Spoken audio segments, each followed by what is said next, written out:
ইন্নাল্লাহা ইউহিব্বু ফুলানান ফাহিব্বু। ও আকাশবাসীরা, ও ফেরেশতারা, আল্লাহ তাআলা তার এই বান্দাকে ভালোবাসে, তোমরা সবাই তার ভালোবাসো। তখন ফায়ুহিব্বুহু আহলুস সামা, গোটা আকাশবাসী তারে ভালোবাসতে শুরু করে, মানে ফেরেশতারা।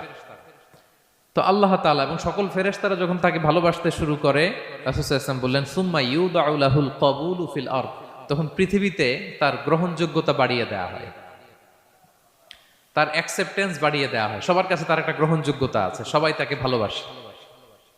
এটা হচ্ছে একটা পদ্ধতি যে আল্লাহ তাআলা আপনাকে ভালোবাসে কিনা আপনি নিজেই বুঝবেন, যে পৃথিবীবাসী আপনাকে ভালোবাসে কিনা, আপনার কলিগরা আপনাকে ভালোবাসে কিনা, আপনার বন্ধুরা আপনাকে ভালোবাসে কিনা, আপনার নেইবররা আপনাকে ভালোবাসে কিনা, পৃথিবীর ভালো মানুষগুলোর কাছে আপনার গ্রহণযোগ্যতা আছে কিনা। যদি থাকে, বুঝবেন আল্লাহ তাআলা আপনাকে ভালোবাসেন, ঠিক কিনা? আল্লাহ তাআলা আমাদেরকে যেন ওই কাতারে শামিল করেন, আমরা পড়ি আমিন। তাহলে আলোচনার টপিক, আল্লাহ তাআলা যাদেরকে ভালোবাসেন, শুরু